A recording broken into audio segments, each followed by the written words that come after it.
I'm Soto. I'm here with Oscar. I'm Oscar. Yeah. Nice to meet you. And we're here talking about his Kona, man. Tell me a little bit about it. So it's a 2023 Kona N. I've had the car probably it's almost 3 years. In April, it's gonna be about 3 years. So about 2.5 years, I put up over 40,000 miles on it already. But it's my favorite car in the world right now. It was my first car, actually, but I love it every day. It's my daily driver. I take it to the track, but I beat on it every day. I enjoy it. I drive it how it's supposed to be driven.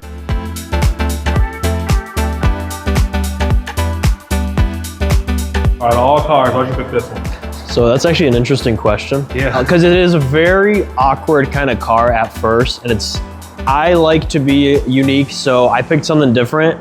The whole story, if we really want the whole story of how I got to this car, I was 19 at the time. I was originally looking to pick up a new car, and I really like hatchbacks. This is sort of hatchbacky. I know people call it a compact SUV, but regarding hatchbacks, I wanted a Mercedes GLA 45. It's those kind of Mercedes hatches. I really liked it. I could not find one within a few hundred miles of where we're at, and I also couldn't find the options I wanted. So I scratched that off, plus AMG has taxes their parts. If anything went wrong, I would have to be paying expensive pricing on parts. Next up, I was looking at like C6 Corvettes. I was young, I was like, man, I want something V8 loud, fun to drive. So I went to go look at some C6s. However, just for Illinois weather, rear wheel drive, V8, I know it'd be super fun, but just a little impractical for the weather here. So I was working at a dealer group at the time. They had a Hyundai dealer within the dealer group, and one of my buddies, he's like, hey man, you should really look at these N cars. So I figured, I'm like, you know what? Let me go try them out. At first, I was a little bit against them. They're front wheel drive cars. So I was thinking, I don't know if I'll ever really like front wheel drive. I don't know how it's gonna drive in the snow or just if I'll enjoy it. But I test drove the car. And they had this red color and they had this grayish color. I love the red. I test drove the red one, and the moment I felt how driver oriented the car was, it made me fall in love. It was like a little go-kart. So that was the moment I knew, and I picked it up. Next day I went back to the dealership, picked it up, and here we are almost 3 years later, my daily, and I love this thing. Let's talk about this wrap.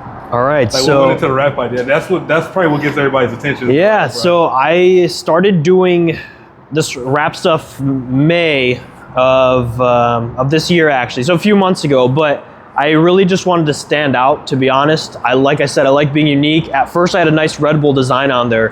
It really stood out, and it got me so much attention.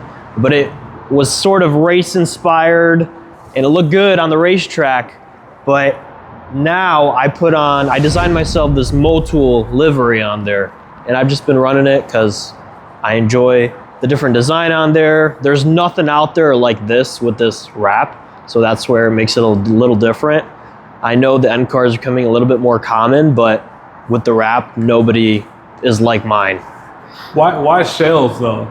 Shell, to be completely honest with you, I thought it looked great. I thought it tied in really nicely to the wrap. So I put shell on the front panel just because I really liked how it looks. Now I have to go to Shell gas stations more often, so it makes sense. Yeah. But it's really it was mainly a race-inspired theme. And I know Shell looked good on the car, especially it's red. The yellow kind of makes it pop a little bit more, so that's the reason I went with the Shell sticker.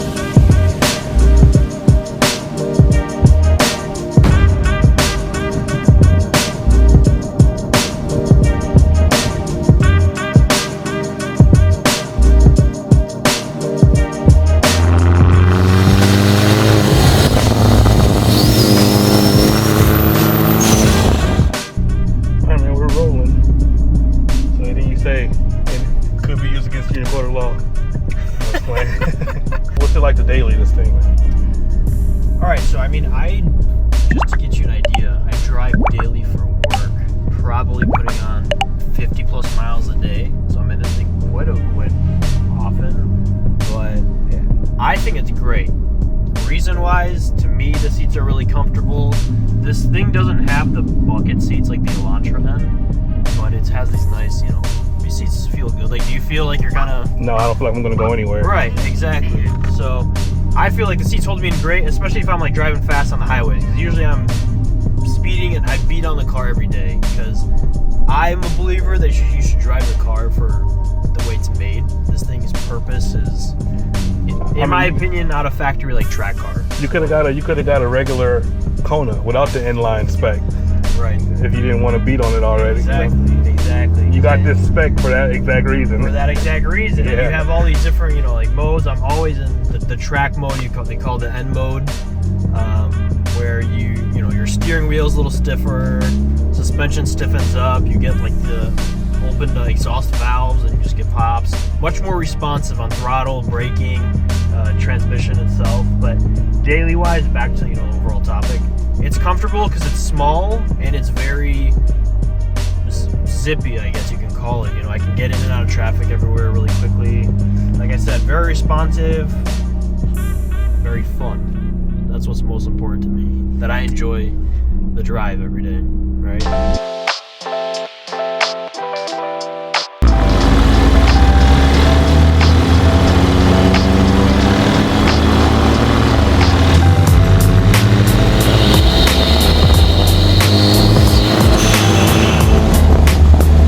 So I know you said that you wanted to be a little different. Is that the only reason why you didn't get the Elantra? Because everybody else has the Elantra. You don't see too many, especially in your group. Right. You don't see too many people in your group that has the Konas. Right. I think it was you and like, what, 2 others? There's, overall, in our whole Midwest group, there's probably, I want to say like maybe 6, maybe more, but at most 10 across like 3 different states that we know of that are in our group, right? But locally, I know like maybe 2 others, but not in red. Not in red. When I was originally trying to buy just an N car, I was looking at Elantra.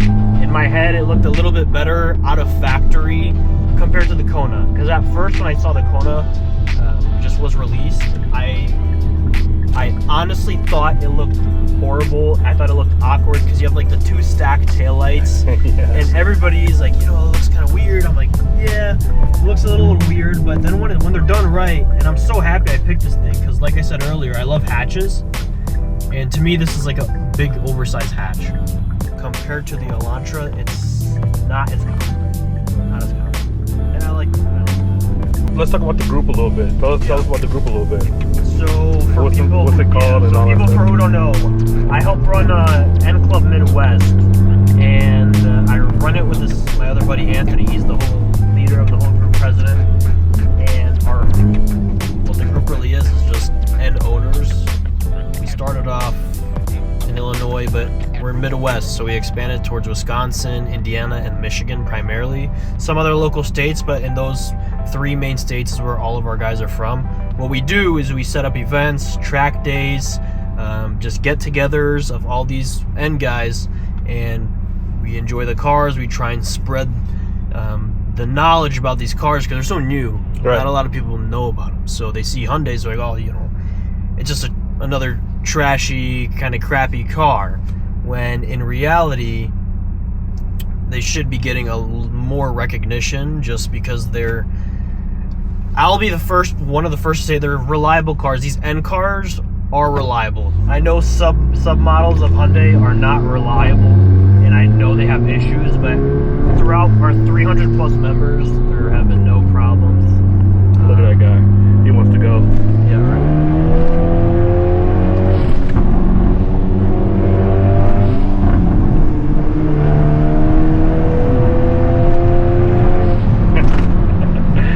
I love the perfect opportunity. Like the perfect opportunity to do so. I literally love interactions like that. You don't get a lot of like car people on the day-to-day where you run into them, so I fucking love that. He definitely heard the exhaust and saw the rap. He's like, I'm going to try. Yes, the exhaust, the blow-off valve is super loud. There you go. Yep, that looks amazing. Get a little bit closer to it. Get kind of to the side of it. Right there, perfect. Hold that, hold that, hold that. If you can, get in that lane to the left. Yep, and pull up. Right there, perfect. Perfect. Regarding the club, my main goal is I do try and post on our socials, so our goal is just to spread the awareness of these Hyundai N cars and show people how capable they are, how fun they are, and just how enjoyable they are for daily cars, you know? Yeah, man, because most people, they get because the old Hyundais were nothing like this. No. They didn't have, I think back then they didn't have N-Lines or any of that stuff like that. No. So when people say Hyundai, they're like, what, really a Hyundai? Yeah, exactly. I mean, the only thing you really know is like the Hyundai Genesis coupes. What else? That's about it. That's about it. Yeah, I mean, you don't really know anything besides that. They never had anything released. I know they had some of the like Euro edition like hatches. They have like the i30s, but also the N's were released. I want to say 2020, something like that. Yeah, it's all about being different, man. Exactly. And this damn thing is definitely different. Exactly. Because yeah, I mean, the car scene. Well, I'm not gonna say it's like saturated, but there's categories of cars where they're common. You know, it's just they're super common. Everybody does like cookie cutter builds. I like to say. So when everyone has the same design build, it gets boring. You know, you see all these same cars on the daily. So why not try something new?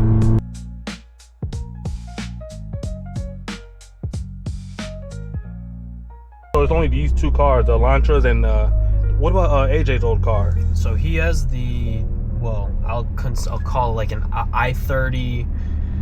In Europe, they have N models of AJ's car, so that's like an i30N that they have, or i20, whatever. But it's the smaller, actual hatch-sized N car. Yeah. Same engine, has the 2-liter turbo, front-wheel drive, everything like that, DCT. But it's just not allowed in the U.S. You know, Which is crazy. Never released here.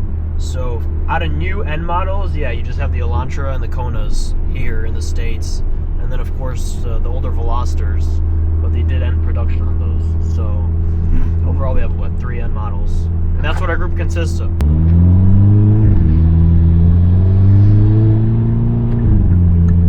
Man, the sound on these things, especially yours. What all did you do to it tune-wise? I'm not even tuned, to be completely honest with you.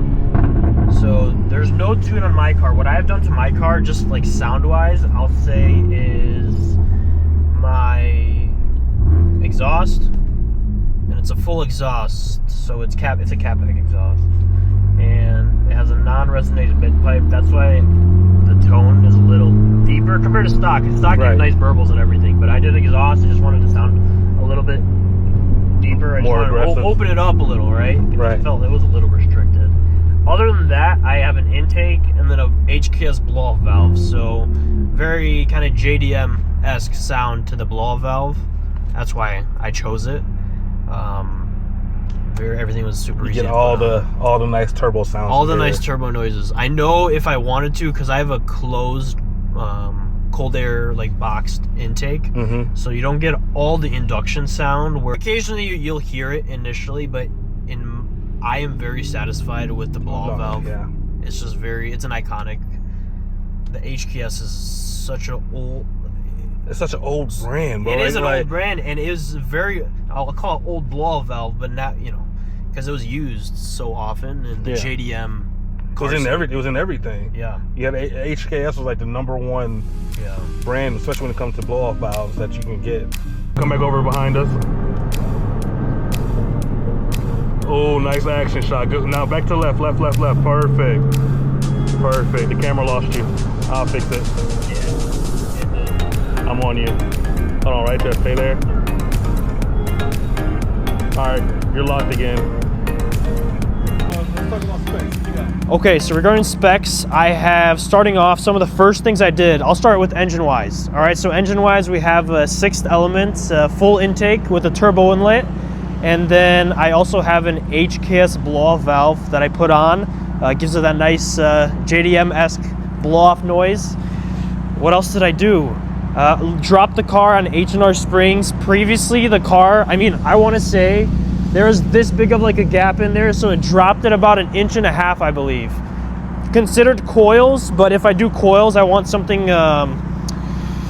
where it's actually gonna impact the car's driving because I want to track this car more. I want to take it to a lot of track days this coming season, but right now it's on springs. Dropped it a little bit, looks great. Typically I run SSR wheels. That's why we got the whole SSR sticker on the livery, but it's winter time, so I swapped back to OEMs.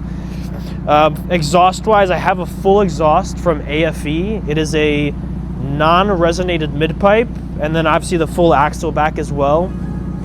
Roof has been wrapped black as well. I liked how it made the whole top end clean. It played nicely with the spoiler, obviously like your windshield and everything, but it makes the car look cleaner. I think visually it makes it look a little lower somehow. But yeah, regarding the exterior, I did full Maxton design side skirts, front lip, and these little rear skirts, whatever you want to really call them. Custom plate, black Hyundai badge. What else? Oh, lastly, this was one of the first things I did was actually the paint matched reflectors. So I did not like how they're orange, and I paint matched them because it gives it a more Euro spec look to the whole car. But I think it cleans up the front end a lot nicer than with those orange reflectors that stand out a lot. So. Yeah, well, thank you for having me. Thank you. Appreciate all your time. And I hope you enjoy the car. Yeah. So next time. Exactly. Next time. Exactly. Next time. All right, man. I appreciate you, bro. Thank you.